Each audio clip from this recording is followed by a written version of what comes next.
અમેરિકાનું payment શું Canada Pakistan બની રહ્યું છે? કેનેડામાં જાઓ તો શીખથી માંડી ગુજરાતીઓ તમને જોવા મળી જાય. હજુ પણ ઘણા બધા વેઇટિંગમાં હશે જે વિઝા માટે કે સ્ટડી માટે જવાના હશે. પણ નિજ્જર હત્યા કેસ મુદ્દે ટ્રુડોએ જે બાફ્યું અને તે બાદ ભારત કેનેડા વચ્ચે જે સંબંધો વણસ્યા તેને લઈને મીડિયા માધ્યમોમાં ઘણું બધું ચાલી રહ્યું છે. અરિંદમ બાગચીએ પ્રેસ કોન્ફરન્સ પણ કરી અને સૌથી મોટો નિર્ણય એ કર્યો કે ભારતે કેનેડાના નાગરિકો માટે વિઝા હાલ પૂરતા સ્થગિત કર્યા છે. ચિંતા કરવાની જરૂર નથી. જે લોકો વિઝા પર છે, કેનેડામાં રહે છે, અભ્યાસ કરે છે, તે ભારત આવી શકે છે. એટલે કે પેનિક ઊભું કરવાની પણ સ્થિતિ નથી. પરંતુ આ વાત કેમ વણસી જ્યારે કેનેડામાં હિન્દુ મંદિરોને ટાર્ગેટ કરવામાં આવે અથવા તો ભારતીય વિદેશ મંત્રાલય તરફથી એમ કહેવામાં આવે કે ત્યાંના ભારતીય રાજદૂતો પર પણ ખતરો છે? તો આ ગંભીર વિષય છે અને માત્ર આતંકવાદ તો છે જ, સાથે સાથે રાજનીતિના તાણાવાળા પણ ગૂંથાયેલા છે. એ પણ સમજવાની જરૂર છે. ટ્રુડો જાણી જોઈને આ પ્રકારનું નિવેદન કરે છે અથવા તો દરેક જગ્યાએ રાજકીય હિત પણ સાચવવું પડતું હોય છે. તે પણ કેટલા અંશે જવાબદાર છે. અને આ નિર્ણયથી અથવા તો ભારત કેનેડા વચ્ચે જે સ્થિતિ ઊભી થઈ છે તેના કારણે જે લોકો ભારતીયો ત્યાં છે અને જે લોકો જવાની કતારમાં છે તેમના માટે શું મેસેજ છે? ચર્ચા કરવા માટે ત્રણ ખાસ મહેમાન આપણી સાથે સ્ટુડિયોમાંથી અમારા પોલિટિકલ એડિટર આનંદ શુક્લ જોડાશે, કેપ્ટન જયદેવ જોશી જોડાશે. બંનેનું સ્વાગત છે. અને ખાસ મહેમાન આપણી સાથે દિલ્હીથી જોડાશે ડોક્ટર અબ્દુલ નાફેર, જે રિટાયર્ડ પ્રોફેસર છે જેએનયુ ના અને તેમને कैनेडियन स्टडी सेंटर की शुरुआत करी थी 90s में. डॉक्टर अब्दुल जी, आपका स्वागत है. पहली बार आप जुड़ रहे हैं जीएसटीवी के साथ. आज से ही डिबेट शुरू करना चाहेंगे. विदेश मंत्रालय का बयान हमने सुना, लेकिन आप इस विषय पर काफी सालों से अध्ययन करते रहे हैं. जो स्थिति बन रही है अभी, या फिर मिनिस्ट्री ऑफ एक्सटर्नल अफेयर्स ने जो स्टेटमेंट दिया, क्या लग रहा है आपको ये स्थिति के पीछे का सही में राज क्या है और क्या ये गुत्थी सुलझेगी आने वाले वक्त में? दोनों देशों के बीच अब तक रिलेशन अच्छे थे, क्या और बिगड़ेंगे या फिर सुधरने के आसार है? अच्छा, देखिए, इसमें ऐसा है, ये खालिस्तान के जो सिंपैथाइजर्स हैं, इनकी गतिविधियां काफी कई सालों से चल रही हैं कनाडा में. और उसमें जो सबसे बड़ी शिकायत की बात है भारत के लिए, वो ये है कि ये एक रेफरेंडम करा रहे हैं पिछले 2 साल से. और ये रेफरेंडम ये है कि क्या पंजाब के अंदर एक अलग खालिस्तान देश बने कि ना बने.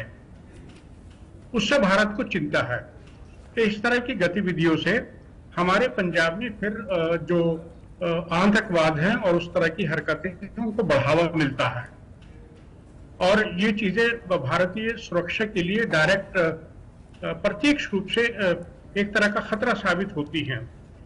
जिस तरह से ये सारी चीजें पिछले 1 हफ्ते में उभर के सामने आई हैं, उससे मुझे लगता है, और जिस तरह से ट्रूडो ने बयान दिया वहां की पार्लियामेंट में, ये जो संबंध है दोनों देशों के बीच में, ये काफी गहरे और बड़ी तेजी से नीचे की तरफ गए हैं.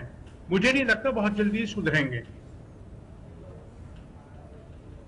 तो आने वाले वक्त में हम क्या लेके चले? क्योंकि जिस तरह से हम वहां के काफी पत्रकारों के स्टेटमेंट भी आए हैं कि अगर निज्जर हत्या केस में अभी आइडेंटिफाई नहीं किए गए हैं, फिर भी कनाडा के पीएम ऐसा स्टेटमेंट देते हैं, तो मंशा क्या हो सकती है? एक चीज ये भी है, क्या पर्दे के पीछे कुछ अलग ही चल रहा है? नहीं, देखो, ऐसा है, इसमें इलेक्टोरल पॉलिटिक्स है. ये वोट बैंक की पॉलिटिक्स चल रही है. जो मुझे लगता है कनाडा में तकरीबन 4 बड़े बड़े शहर ऐसे हैं जिसमें सिख जो मतदाता हैं उनकी काफी जोर है उनका. और कनाडा की पार्लियामेंट में 25 के करीब सीटें हैं जिन पर सिख मतदाताओं का असर काफी नजर आता है. 2019 का इलेक्शन हुआ, 2021 का इलेक्शन हुआ. ट्रूडो की जो लिबरल पार्टी है जस्टिन ट्रूडो की, उसमें इनको तकरीबन 19 सीटें इन 24-25 सीटों में से मिली हैं.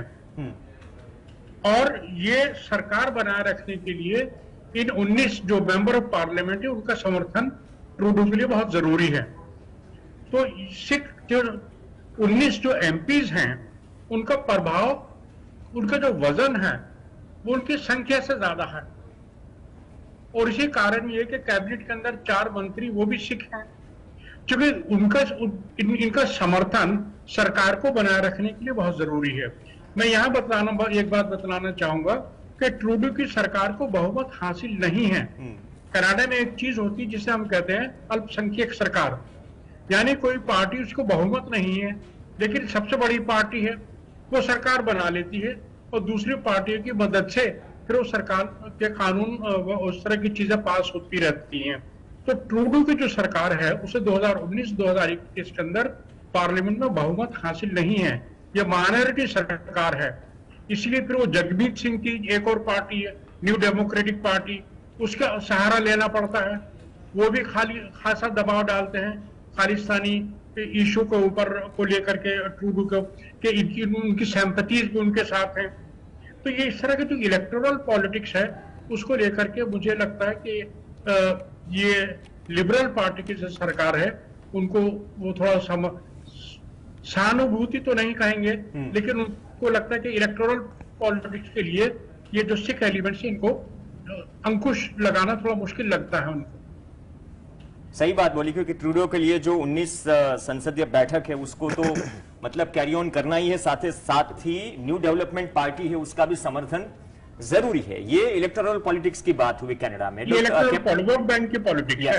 Yes captain Jaydev Joshi, doctor Abdul નાફેએ જે વાત કરી એ સિવાય સુરક્ષાની દ્રષ્ટિએ આપણે જે અત્યારે પરિસ્થિતિનો સામનો કરી રહ્યા છે, હમણાં જ જમ્મુ કાશ્મીરમાં એન્કાઉન્ટર એક લાંબુ ચાલ્યું, ચીન વાળો મુદ્દો સળગતો છે અને ખાલિસ્તાની સમર્થકો આ રીતે છેલ્લા ઘણા સમયથી આપણે જાણીએ છીએ કે ભારતીય દૂતાવાસથી લઈને ત્યાંના આપણે દ્રશ્યો જોયા, રેફરન્ડમની પણ વાત કરી, તો આ મુદ્દો સુરક્ષાની દ્રષ્ટિએ અથવા તો બંને સંબંધો વચ્ચે જ્યારે ડિપ્લોમેટિક વાતચીત ચાલતી હોય તો તેના અલગ રૂલ્સ અને ટર્મ્સ હોય છે, પણ તમારી દ્રષ્ટિએ આ મુદ્દો, મેં એ જ સવાલ કર્યો અબ્દુલ સરને કે આ મુદ્દો ખરેખર બંને દેશ, વર્તમાન સરકાર જે કેનેડાની છે, સુલઝાવી શકશે કે અથવા આ મુદ્દો લાંબો ચાલશે જેના કારણે આ મુદ્દો ઉભો થયો છે બંને દેશ વચ્ચે?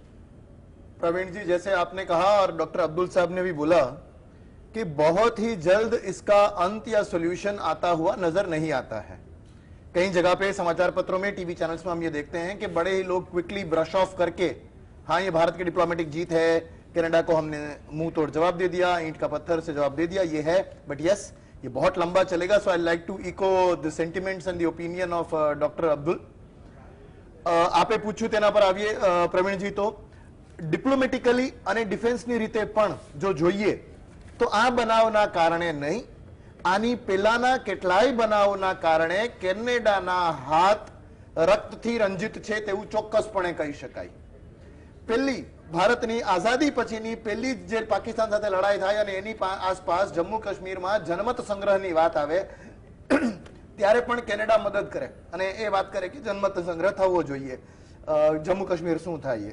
1985 નો બહુ જાણીતો એર ઇન્ડિયાનો કનિષ્કા એરલાઇનનો ધડાકો, 329 લોકો ખતમ થાય, 268 કેનેડિયન્સ હતા એમાંથી, અને એ કેનેડિયન જમીન પર થાય। કેનેડિયન જમીન પર જ ઇન્દિરા ગાંધી, આપણા સ્વર્ગીય પ્રધાનમંત્રીજી, એમને મારી નાખવામાં આવ્યા। એ ઘટનાનું એક ટેબ્લો દ્વારા, પુતળાઓ દ્વારા ચિત્રણ થાય, એને સેલિબ્રેટ કરવામાં આવે, એને રેલી કાઢવામાં આવે। એ પછી નિજ્જર કે જેની હત્યાના કારણે આખી આ વાત થઈ છે, એ ઓપનલી સ્પીચીસ આપે, સડકથી સ્પીચીસ આપે, એવી સ્પીચીસ કે જેના માટે રોયલ કેનેડિયન માઉન્ટેડ પોલીસે પણ એને ના પાડી હતી, રોક્યા હતા, તેમ પણ એ ચાલુ રહે। નિજ્જર ત્યાં ટેરરિસ્ટ કેમ્પ ચલાવે કેનેડાની જમીન પર, કેનેડાની જમીન ઉપર AK-47 સાથે ફાયરિંગ રેન્જમાં ફાયરિંગ કરતા દેખાય, ખાલિસ્તાન સમર્થિત રહે અને જમીન આપે છે કેનેડા, પૈસા આપે છે પાકિસ્તાનનું ISI। આના અઢળક પુરાવા ભારત આપ્યા હોય। 85 બોમ્બિંગમાં પણ 2 અઠવાડિયા પહેલા ભારતની ઇન્ટેલિજન્સ એજન્સી રોએ આ વાત કરી હતી। તેમ છતાં આ બધું કેનેડા કરતું રહે તો ડિફેન્સની રીતે જો કેનેડા ભારત ઉપર આંગળી ચીંધતું હોય કે તમારા કોઈ ઓપરેટિવ્સે આ નિજ્જરની અમારી જમીન પર હત્યા કરી, તો કદાચ એક ક્ષણ માટે માની પણ લઈએ આ વાત સાચી હોય તો આવું કેટલુંય ભૂતકાળમાં કેનેડા કરતું આવ્યું છે। અને પુરાવા એ પણ એક બહુ મોટો સવાલ છે, પ્રાઇમ મિનિસ્ટર સંસદમાં જ્યારે સ્ટેટમેન્ટ આપે છે, યસ ખોખલી વાતો કરે છે, પુરાવાઓ વગરની વાતો કરે છે। આનંદભાઈ, જે કેપ્ટન જયદેવ જોશીએ વાત કરી, પણ ડિપ્લોમેસીની વાત કરીએ, ફોરેન ડિપ્લોમેસીમાં હમણાં G20માં કેનેડા મહેમાન બન્યું, ટ્રુડો આવ્યા, વિમાનમાં ખરાબી પણ થઈ, 1.5-2 દિવસ સુધી એ રોકાયા પણ ખરા, પણ જ્યાં સુધી વર્તમાન આપણે ત્યાંની પરિસ્થિતિ સમજી કે શીખનું કેટલું પ્રભુત્વ છે, કયા કયા મેટ્રોપોલિટન સિટીઝમાં પ્રભુત્વ છે અને ઇન્ટરફિયરન્સ શું છે પોલિટિકલી, પણ વર્તમાન ભારત સરકાર મતલબ મોદી સરકાર અત્યારે દિલ્હીમાં છે, તેમના માટે ફોરેન ડિપ્લોમેસી હંમેશા એક મહત્વપૂર્ણ ભાગ રહ્યો છે અને ઉપલબ્ધિઓ પણ એ વર્ણવી છે અને જાહેર થતી હોય છે. પણ આ કિસ્સો કેનેડા સાથેના સંબંધો અથવા તો ટ્રેક રેકોર્ડ તો બહુ જૂનો છે, પણ ટાઈમિંગના હિસાબથી અથવા તો આ ઇસ્યુને કઈ રીતે ડીલ કરવો, શું મોટો તમે પડકાર માની રહ્યા છો? કેમ કે ખાલિસ્તાની મુવમેન્ટ જે રીતે ધીરે ધીરે ફરીથી ઊભી થઈ રહી છે ભારત સિવાયની ધરતી પર, જ્યાં કોઈ દેશ સમર્થન આપે, તો આ પગલું લીધું, પગલા લીધા પછી હવેના આપને સ્ટેપ્સ આપને શું લાગી રહ્યા છે પોલિટિકલી, જો આપણે આપણા કન્ટ્રીની વાત કરીએ તો? સૌથી પહેલી વસ્તુ, જો આ કામ કેનેડાની ધરતી ઉપર રોએ કર્યું હોય તો એનો ભારતીયોએ ગર્વ લેવો જોઈએ. એનું કારણ છે દુશ્મનને દુશ્મનના ઘરમાં જઈ એની ધરતી ઉપર ખતમ કરવો જોઈએ, અને રોનું એક્ઝેક્ટલી આ કામ છે. ફોરેન લેન્ડ ઉપર જે એન્ટી ઇન્ડિયન એલિમેન્ટ્સ છે એમને એલિમિનેટ કરવાનું, અને જો રોએ આ કામ કર્યું હોય તો એના ઉપર ગર્વ લેવો જોઈએ. મને એની ખબર નથી રોએ આ કર્યું છે કે નથી કર્યું. બીજી વસ્તુ, પાકિસ્તાનના આતંકવાદની સામે આપણે દુનિયાભરમાં રજૂઆત કરીએ છીએ, એ દેશો સાથે રજૂઆત કરીએ છીએ જે દેશો સાથે કેનેડાના સારા સંબંધો છે, એમાં અમેરિકા પણ છે, બ્રિટન છે, નાટોના દેશો છે, પશ્ચિમી દુનિયાના તમામ દેશો છે. જો કેનેડાની અંદર ભારત વિરોધી પ્રવૃત્તિ થતી હોય અને એ હિંસાનો સહારો લેવા માટે આગળ વધતી હોય તો ભારત સરકારને એ અધિકાર છે કે કેનેડાની સરકારને પણ આની રજૂઆત કરે, કેનેડાના મિત્ર દેશોને પણ આની રજૂઆત કરે. કેનેડાના મિત્ર દેશોની અંદર જે ખાલિસ્તાનવાદી ચળવળ ચાલે છે એની સામે પણ ભારત સરકાર ડિપ્લોમેટિક અને જે પણ લેવાતા હોય એ તમામ પગલાં લે. આની સાથે ભારત સરકારની સાથે આ દેશ ઊભો છે આ મુદ્દા ઉપર. સવાલ ખાલિસ્તાન મુવમેન્ટનો છે, તો ખાલિસ્તાન મુવમેન્ટ માત્ર ભારતના પંજાબ પ્રાંત પૂરતી મર્યાદિત છે. પાકિસ્તાનની અંદર જે પંજાબ પ્રાંત છે એ પંજાબ પ્રાંતને લઈને ખાલિસ્તાનવાદી એક પણ વ્યક્તિ બોલવા માટે તૈયાર નથી, કારણ કે પાકિસ્તાનની અંદરથી એમને ઇન્જન મળે છે અને હવે કેનેડામાંથી. સવાલ એ છે કે આ ખાલિસ્તાનવાદી મુવમેન્ટ ક્યાંથી શરૂ થઈ? તો ઓપરેશન બ્લુ સ્ટાર એ એક ગુનો હતો, અને ગુનો એટલા માટે છે કે હરમંદર સાહેબ સુવર્ણ મંદિરની અંદર માત્ર શીખોની આસ્થા જોડાયેલી નથી, આ દેશના તમામ લોકોની આસ્થા જોડાયેલી છે. અને જો તમે અહેમદ શાહ અબ્દાલીની જેમ ઓપરેશન બ્લુ સ્ટારની અંદર સુવર્ણ મંદિર ઉપર ટેન્કો ચલાવો તો ઘણા લોકોની ભાવના એનાથી ઘવાય, અને હવે સમય છે એનો પ્રાયશ્ચિત કરવાનો. પણ સાથે સાથે ભારતના તમામ હિતોની સુરક્ષા કરવી એ પણ ભારત સરકારની ફરજ છે. બીજી વસ્તુ, હરદીપસિંહ નિજ્જર એક નથી મર્યો, આજે સુખુ મર્યો, એ પહેલા રિપુદમનસિંહ ને ઠાર કરવામાં આવ્યો. જો આ થતું હોય તો આ એટલા માટે થઈ રહ્યું છે કારણ કે કેનેડાની સરકારને વારંવાર આ લોકો ઉપર ગાળીઓ કસવા માટેનું કહેવામાં આવે છે, પરંતુ કેનેડાની સરકાર એક પણ કામગીરી આને લઈને કરતી નથી, કારણ કે ત્યાં એમનું વોટ બેંકનું પોલિટિક્સ છે, જેવું પ્રોફેસર સાહેબે સમજાવ્યું. તો સવાલ એ છે કે ભારતની સુરક્ષા કરવા માટે ભારત સરકાર ડિપ્લોમસીનો પણ ઉપયોગ કરશે, ઇન્ટેલિજન્સ એજન્સીનો પણ ઉપયોગ કરશે, સ્પાય નેટવર્કનો પણ ઉપયોગ કરશે, અને લોરેન્સ ગેંગ જો કામમાં આવશે તો એનો પણ ઉપયોગ કરવો જોઈએ. કરશે નહીં કરે એ અલગ વસ્તુ છે. આજની જે ઘટના છે એમાં જવાબદારી સ્વીકારી છે કે અમે કેનેડામાં જઈને હત્યા જે થઈ એની જવાબદારી અમે લઈએ છીએ. બિશ્નોઈ ગેંગ આના લઈને સતત ચર્ચામાં આવતી રહે છે, અને જેલમાં હોવા છતાં બિશ્નોઈ ગેંગ ઓપરેટ થઈ રહી, જેલમાંથી इंटरव्यू પણ થાય છે. डॉक्टर अब्दुल, मतलब एक तरफ से दोनों देशों के बीच में एक डिप्लोमेसी है, दूसरी ओर से ऐसी घटनाएं जो पिछले 3-4 महीने में हुई, मतलब जो खालिस्तानी सपोर्टर्स है उसको गिरा दिया गया, जिसने भी गिराया, तो क्या इनडायरेक्टली ये मैसेज देने का भी प्रयास है कि भाई हम तो सालों से बोल रहे हैं आपको, आपकी जमीन का ऐसा यूज हो रहा है और वो भी भारत के सामने। डिप्लोमेसी से अगर कुछ चीजें हल नहीं होती तो क्या ऐसी घटनाएं इनडायरेक्टली मैसेज देने का भी प्रयास होता है?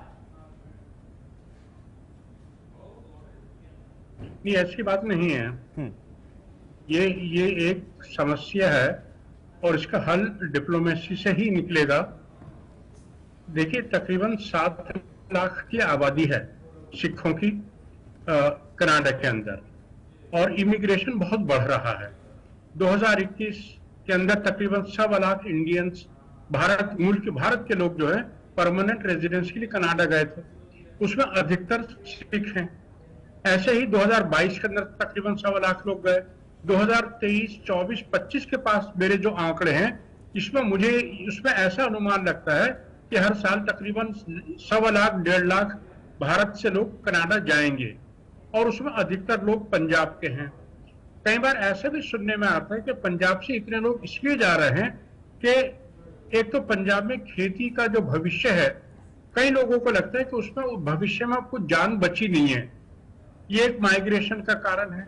और दूसरे, कनाडा में उनको अट्रैक्शन लगता है, एक गए तो 2 गए, फिर 10 गए। तो कनाडा में सिखों की जो संख्या है वो बढ़ती जा रही है और कुछ एक शहरों के अंदर कंसंट्रेटेड है, प्लस उनके पास अच्छा पैसा भी है और एक जगह है तो फिर पॉलिटिकल इलेक्टोरल इन्फ्लुएंस भी उनका आता है। जरूरत इस बात की होती है कि डिप्लोमेटिक और पॉलिटिकल डायलॉग से इस मसले को हल किया जाए। 3-4 साल से बात होती भी रही है और होती रहनी चाहिए। डिप्लोमेसी का मतलब ही ये होता है कि आप एक्सट्रीम तरीकों को छोड़ करके बातचीत से हल निकालें हर चीज का।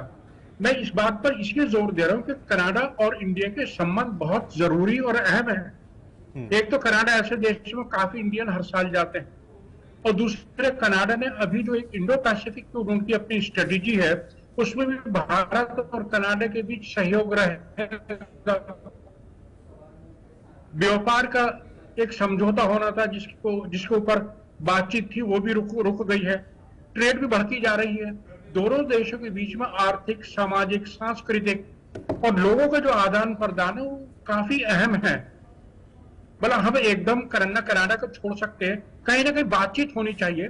और ये कि जो इस तरह का अंकुश लगे कनाडा के अंदर, इस तरह के जो ये एक्सट्रीमिस्ट एलिमेंट है। अब मैं आपको बताऊं, किसी मंदिर को कुछ डिफेस कर दिया, गांधी जी का स्टेचू था उसको कुछ कर दिया, कहीं कुछ लिख दिया। पिछले साल दिवाली के आसपास बहुत बड़ा डेमोन्स्ट्रेशन हुआ ब्रैम्पटन के अंदर। ये ब्रैम्पटन, मिसिसॉगा, ये कुछ ऐसे शहर ओंटारियो में जिसमें सिख पॉपुलेशन काफी ज्यादा है, या उधर सरे के अंदर। तो अब ये चीजें कि कनाडा की सरकार भी भारतीय पोजीशन को समझे और जरा इन पर अंकुश लगाए, जो इस तरह का ये एक्सट्रीमिस्ट एलिमेंट है। हर समय आप ये बात ना करें कि शायद कनाडा में लोगों का डेमोक्रेटिक राइट है, फ्रीडम ऑफ एक्सप्रेशन है, या सबको धार्मिक स्वतंत्रता का अधिकार है, या ये तो खाली नारे लगा रहे हैं और ऐसा कुछ हरकत नहीं करेंगे तो तब तक हम कुछ नहीं करेंगे। सिर्फ वो जो उनका ऑर्गेनाइजेशन है, कनाडा को बात समझनी चाहिए कि कनाडा में जो ये लोग काम कर रहे हैं खालिस्तानी, उसका फौरन प्रभाव भारत के अंदर पंजाब की सुरक्षा के ऊपर पड़ता है।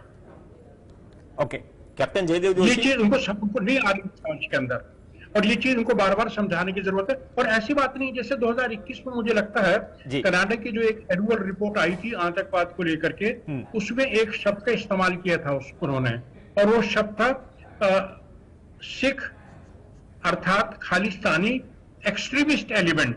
तो ऐसी बात नहीं, उन्होंने आइडेंटिफाई किया है कि ये एक कनाडा की सुरक्षा के लिए भी खतरा है। लेकिन बाद में दबाव आया तो 2021-22 में इस शब्द को निकाल दिया उन्होंने अपनी एनुअल रिपोर्ट से। तो पॉलिटिकल कंसिडरेशन है, इलेक्टोरल कैलकुलेशन है, इन चीजों को वो ठीक है अपनी जगह, हर एक पार्टी का अपना एक नजरिया होता है, सपोर्ट देखते हैं। लेकिन दोनों देशों के जो उभरते हुए संबंध है, जो बहुत अहम है मेरी नजर से, आर्थिक है, व्यापार के संबंध है, लोगों के आने जाने का संबंध है, इंडो पैसिफिक में दोनों देश काफी करीब हैं। तो इन चीजों को देख करके मुझे लगता है कि कहीं डिप्लोमेसी और पॉलिटिकल इनिशिएटिव को लेने की जरूरत है। ये बात जरूर सोचनी चाहिए कनाडा को कि रिश्ते खराब हो गए हैं।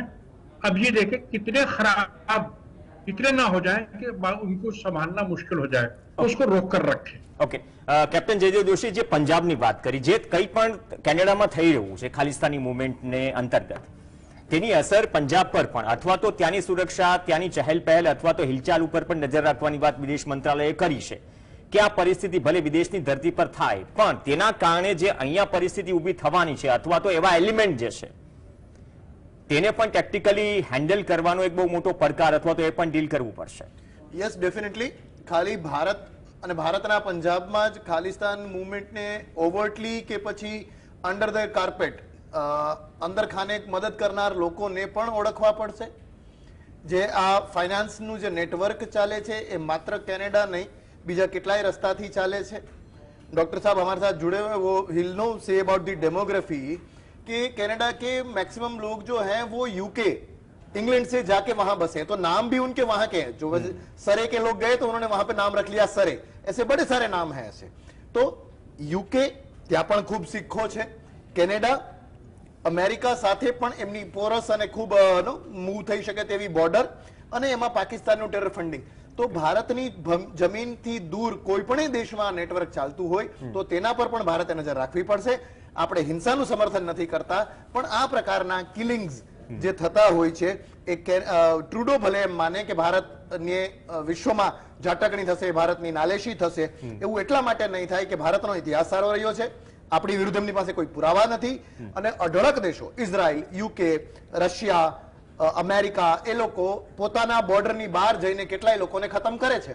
છેલ્લી વાત કહીને પૂરું કરું પ્રવીણજી, ટ્રમ્પે 2019માં જ્યારે અબુ બકર અલ બગદાદીને ખતમ કર્યા ત્યારે એ તો એ હદે જઈને બોલ્યા હતા કે he died like a dog, he died like a coward, કે કૂતરાની જેમ એ કાયરની જેમ ખતમ થયા. તો આ પ્રકારના કિલિંગ્સ ભારતની સાર્વભૌમત્તાને ધ્યાનમાં રાખતા, આપણે હિંસાનું સમર્થન નથી કરતા, પણ બીજા દેશો, કોઈ પણ દેશો વિશ્વના પોતાના હિત માટે જે કંઈ પણ કરવું ખૂટે એ ભારતે કરવું જોઈએ. ઓકે, એકાદ મિનિટ જેટલો સમય છે આનંદભાઈ, ડિપ્લોમેસીથી આ સોલ્યુશન આવશે કે અથવા તો કેનેડાની સરકાર કે ટ્રુડો સરકાર, આપણે લિબરલ્સની વાત કરીએ છીએ એની પણ મજબૂરી છે તો આ મુદ્દો ખેંચાશે?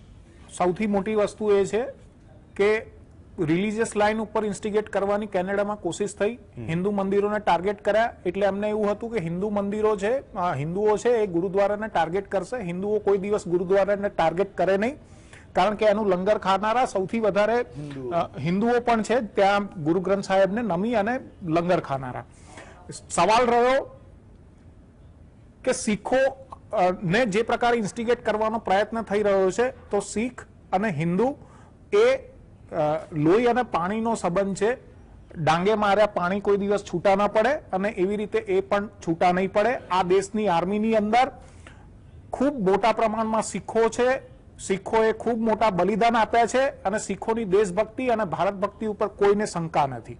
સવાલ માત્ર એટલો છે કે જે લોકો રેફરન્ડમ 2020 કરાવી રહ્યા છે, ઓસ્ટ્રેલિયા, અમેરિકા, કેનેડા અથવા તો યુકે અથવા તો પશ્ચિમના કોઈ પણ દેશોની અંદર, તો એ લોકો જમીનથી કપાયેલા લોકો છે. આ દેશનો શીખ એ આ દેશની જમીન સાથે જોડાયેલો છે. આ દેશના શીખનું લોહી આ દેશની જમીનમાં રેડાયેલું છે, અને આ દેશ સાથે આ દેશનો શીખ ક્યારેય ગદ્દારી ન કરી શકે. આવા ખાલિસ્તાની તુક્કાઓ અને ટુચ્ચાઓ એ બહાર બેસીને આ પ્રકારની હરકતો કરશે તો આ વિશ્વની સામે પોતાના પગ ઉપર, પોતાની કરોડરજ્જુ ઉપર ઊભું થઈ રહેલું ભારત છે. એ લોકો જે ભાષા સમજે છે એ ભાષામાં ભારત જવાબ આપશે. પુરાવા હશે કે નહીં હોય? ઓકે, અને પુરાવા તો ઘણા બધા આપ્યા ખાલિસ્તાની મૂવમેન્ટ. मैं एक मिनट यहाँ कुछ कहना चाहूंगा. ओके सर, 30 सेकंड है सर, प्लीज प्लीज सर. बस दो तीन छोटी छोटी बातें हैं. देखिए, जो खालिस्तानी तत्व हैं कनाडा में, ये बहुत ज्यादा नहीं है. हमें एक तो ये बात नहीं भूलनी चाहिए कि हमारे पंजाब में खालिस्तानी मूवमेंट जमीन पर है, उसमें कोई जान बची नहीं है. कनाडा के अंदर भी 99% जो सिख हैं उन्हें इनसे कोई लेना देना नहीं है. ये थोड़ा सा ग्रुप है जो हल्ला मचाता है. मैं जैसे बतलाऊं, पिछले साल एक रेफरेंडम किया इन्होंने ब्रैम्पटन के अंदर, और ये कहा सब 1 लाख से लोग ऊपर आए थे रेफरेंडम में वोट डालने के लिए. मेरे पास रिपोर्ट ये कि मुश्किल से 1000 लोग भी नहीं थे. कहने की मुराद ये कि जो हमारे पंजाब के सिख समुदाय के लोग कनाडा में रहते हैं, वो ऐसी कोई सहानुभूति रही इन खालिस्तानियों के साथ। ये जो खालिस्तानी ग्रुप है, ये वो जो 1970-80 ऑपरेशन ब्लू स्टार और उसके बाद गए 90s के अंदर गए हैं, ये पुरानी यादों को लेकर के हल्ला मचा रहे हैं उस चीज को। और दूसरी बात ये जो सेकंड जनरेशन कनाडियंस हैं, लड़के जो आज 19 साल 20 साल 25 साल 30 साल के हैं, उन्हें मतलब ही कोई नहीं खड़ा खालिस्तान से। वो कनाडा में पैदा हुए, वहां के रीत रिवाज, वहां की जिंदगी, वहां के एजुकेशन, उसमें वो पल बढ़ रहे हैं। कहने का मेरा अभिप्राय है कि जो खालिस्तानी एलिमेंट है ये बहुत पावरफुल नहीं है, लेकिन नॉइजी बहुत है। पैसा है तो हल्ला ज्यादा मचाते हैं, सोशल मीडिया का इस्तेमाल करेंगे, उल्टी उल्टी हरकतें करेंगे। आज तक फार्मर्स मूवमेंट भी घुसने की कोशिश की, जब पंजाब में फार्मर्स मूवमेंट आया उसको लेकर के भी बयानबाजी की उन लोगों ने कुछ। तो कहने का अभिप्राय है कि ये एक थ्रेट है, लेकिन इस थ्रेट का साइज देखे कम है और इस थ्रेट को सारे सिख समुदाय के साथ ना जोड़ा जाए। राइट, सही बात की आपने। समय की थोड़ी पाबंदी है, लेकिन बहुत धन्यवाद, आपने अपना कीमती वक्त निकाला और हमसे जुड़े बात करने के लिए। ઓછા એલિમેન્ટ છે પણ તેના કારણે બંને દેશ વચ્ચેના સંબંધ બગડે તો પછી ડિપ્લોમેસી, નહીં તો બાકી જે રસ્તાઓ છે આડકતરી રીતે ભારત દેશ તરીકે સારી રીતે જાણે છે કે કઈ રીતે દેશ વિરોધી જે તત્વો છે તેમની સાથે ડીલ થાય, ઇતિહાસ ગવાશે। ધન્યવાદ, તમામ ચર્ચામાં જોડાયા। આ સાથે ચર્ચામાં હાલ બસ આટલું।